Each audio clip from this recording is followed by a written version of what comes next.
रचनात्मक लेखन मंच में आप सबका स्वागत है। मैं दिया चित्रांशी रचनात्मक लेखन मंच न्यास से अपने अगले प्रतिभागी को प्रस्तुत करना चाहती हूँ।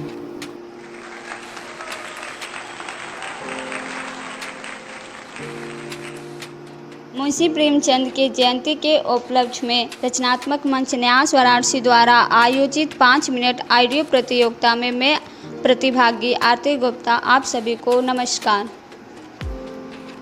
कहानी पूस की रात। कहानी पूस की रात में हल्कू के माध्यम से कहानीकार मुंशी प्रेमचंद जी के द्वारा भारतीय किसान की लाचारी का यथार्थ चित्रण किया गया है। हल्कू एक गरीब किसान था।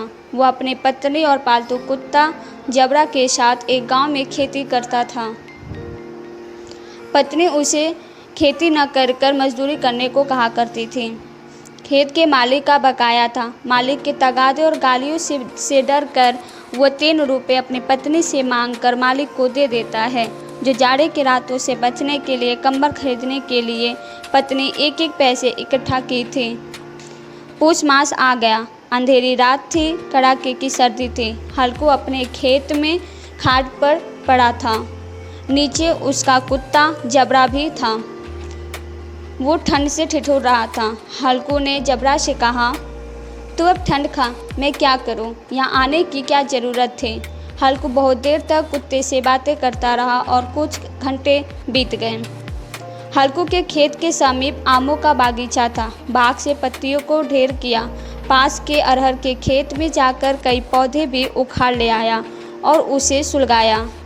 तब जाकर उसे ठंड से राहत मिली और फटा कंबल ओढ़कर सो गया। उसी समय खेत से आहट पाकर जबरा भौंकने लगा। कई जानवरों का झुंड था।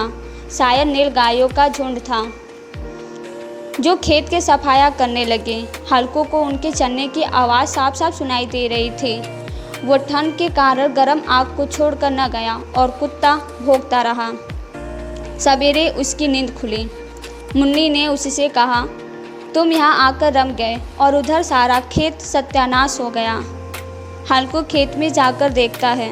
मुन्नी का चेहरा उदास हो जाता है, परंतु हल्कू प्रसन्न होता है कि अब इतनी कड़ी ठंड में खेत में सोना तो न पड़ेगा। उसने यह बहुत प्रसन्नता से कहा। उसे ऐसी खेती करने से मजदूरी करना बहुत आरामदायक लगा। धन्यवाद।